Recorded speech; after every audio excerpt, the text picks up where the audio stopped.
Shake-up in the pharmacy business could be on the cards with the news today that one Dublin pharmacy is selling generic prescription drugs at Northern Ireland prices. Pharmacist Shane O'Sullivan is Chief Executive of the Healthwave Pharmacy in the Dundrum Town Centre in Dublin. He's with me in studio, as indeed also is Darragh O'Loughlin, Chief Executive of the Irish Pharmacy Union. Good morning to you both. First of all, Shane, what exactly is your way of operating? What are you offering? So we're bringing in a new model of pharmacy to Ireland with our Health Pass scheme. So the way it works is we have a membership of €25 per year, and in return for that you get savings of between 50 and 80% on your medications. Give us some examples. So a popular example would be stomach drugs such as omeprazole, which is more commonly known as Losec. So for a month of that, it's $4.95 under our Health Pass scheme at Healthwave.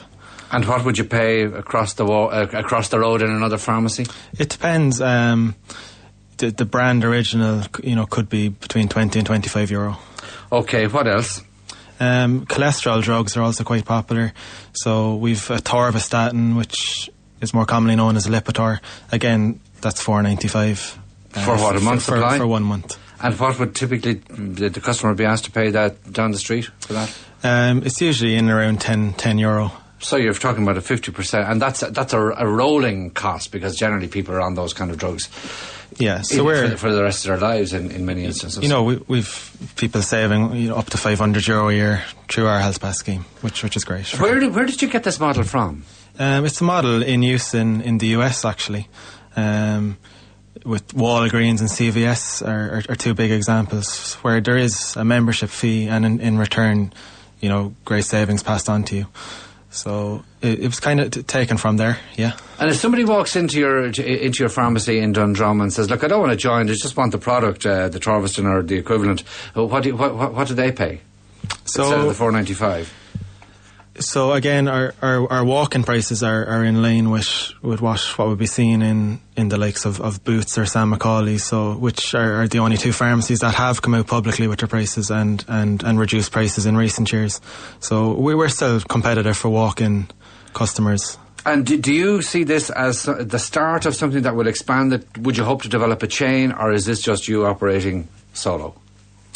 See, we would definitely look at expanding, possibly down to Cork, but we want to see what demand is like in Dublin first, and if people are willing to travel for. And when did you open for business? We opened towards the end of December. We just launched our Health Pass membership only last week. And what's the response been so far? It's been great. We've had people travelling from Wexford, Tipperary with their prescriptions. So just on the basis of what? Word of mouth? Word of mouth, yeah. People talking in the workplace, I think. So, Darragh O'Loughlin, Chief Executive of the Irish Pharmacy Union, this looks like quite a challenge for your members. Well, the Irish pharmacy market is already the most liberal and competitive in Europe, so anybody can open a pharmacy anywhere, anybody can own a pharmacy so long as they employ a pharmacist. And the Irish pharmacist is, as a result, very used to competition. Competition on service and competition on price is nothing new. The market is changing very significantly at the moment, particularly with all the cuts in the reimbursement and the state schemes and the ongoing recession on the retail side. So pharmacists have been flexing their models and doing their best to deliver the best value that they can to their patients and customers. Anyway, there's nobody making excessive profits in the market right now.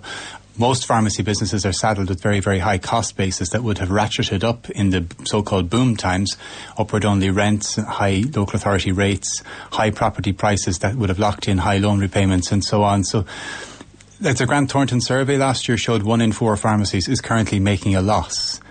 Pharmacists are charging prices which are sufficient to cover their overheads to the best that they can and deliver a high-quality pharmacy service. They're not making excessive profits right now. The market is challenging. I don't know how many, and I imagine there must be some pharmacies there are, say, within a 1 mile radius of where Shane O'Sullivan is operating, but it's hard to see how they could compete with prices like he's offering. Yes, it's a very interesting model that Shane has come out with, the upfront fee and cheaper prices subsequently. It remains to be seen how it will work out. It remains to be seen how other pharmacies will respond. I imagine that an established business that has an established business model that's just about covering its costs won't want to jump into any new model until they see whether it works and how it would work for them. Shane O'Sullivan, is your offer confined basically to generic drugs? You can't offer the same for ones that are branded? We offer all medications. We supply non-generic medicines also, and are still competitive and cheaper than what would be seen in other pharmacies. But the big savings are on generic medication. How are you able to do it and others aren't? Is there something about the mix of business that you have?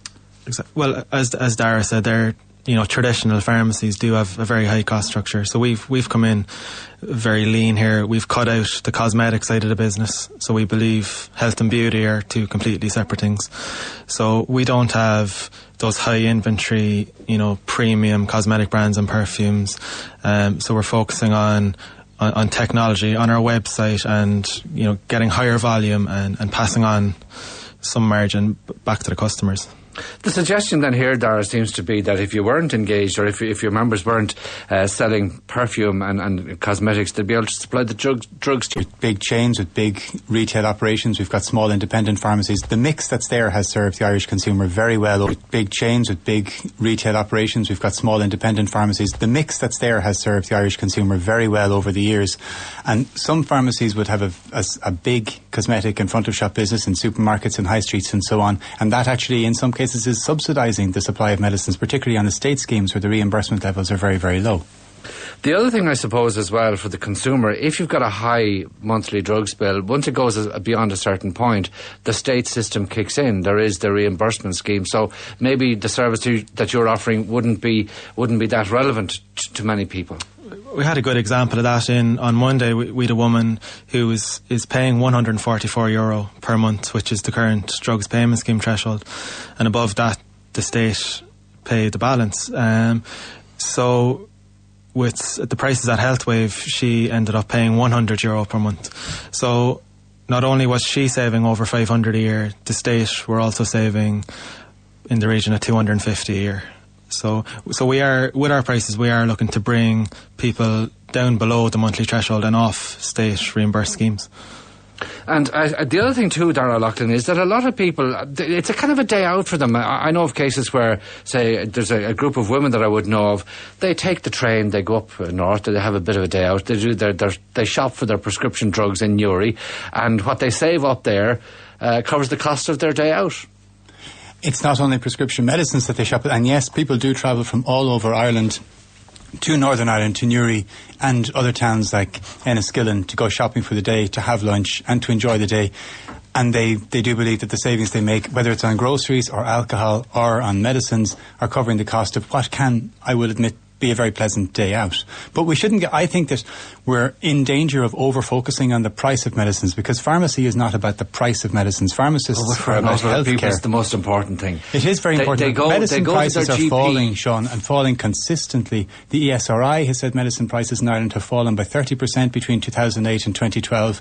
Reference pricing, which has now been implemented, you would say very, very belatedly by the government, with the generic substitution, is driving those medicine prices down even further. Most of the high value medicines are going to tumble in price over the course of the coming year, and everybody who's taking prescription medicines, regardless of where they're filling their prescription, is seeing those savings coming through, and will see further savings coming through as we go through 2014. So if that happens, Shane O'Sullivan, will you have to increase the 25% annual fee then?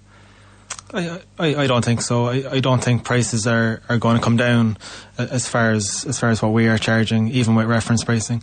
The example I gave you there of a atorvastatin is a reference price drug, and can be bought for in around €10, and that is after cuts under FEMPI and reductions under reference pricing. And we're still coming in at 50% of that. How many people have signed up for the €25 a year fee? Well, I haven't had a chance to check our sign-ups today now yet, but all I know is the emails have been hopping. So it's been very well received. Yeah, are you a pharmacist yourself, by the way, or just you are, as well as being a businessman now? Yeah? I am. I graduated from the School of Pharmacy in UCC in Cork in 2008. And how long? Well, presumably it was around about that time you decided this was an idea well worth trying. Yeah. Yeah, I've worked in various pharmacies around the country for the last few years and felt there was a model that could work. And some listener queries, what about Crestor? Any reduction there? Also Seretide 250. Those names mean something to you gentlemen, not to me, I have to say. Again, Crestor, we have a... What's that for? It's a cholesterol medication, and it's actually on the list of drugs that the HSE will be, as I said, reference pricing, which means it is generically substitutable now, and the generic medicine price will come down very substantially on the 1st of February. Yeah, so we're currently offering the generic version of Crestor for $4.95 for a month. It seems to be your favourite price from what you're saying earlier. You know, you probably know yourself, but you get funny prices when you go into pharmacy. You could get something for $10.38, or so we've just gone with simple pricing for the consumers that's easy to understand. Okay, well, look, it's something we'll be watching, no doubt, as indeed will the people listening who need those medicines. Darragh Loughlin of the Irish Pharmacy Union, thank you very much indeed. Also, Shane O'Sullivan, thank you very much too for joining us of Healthway Pharmacy in Dundrum. More after the break.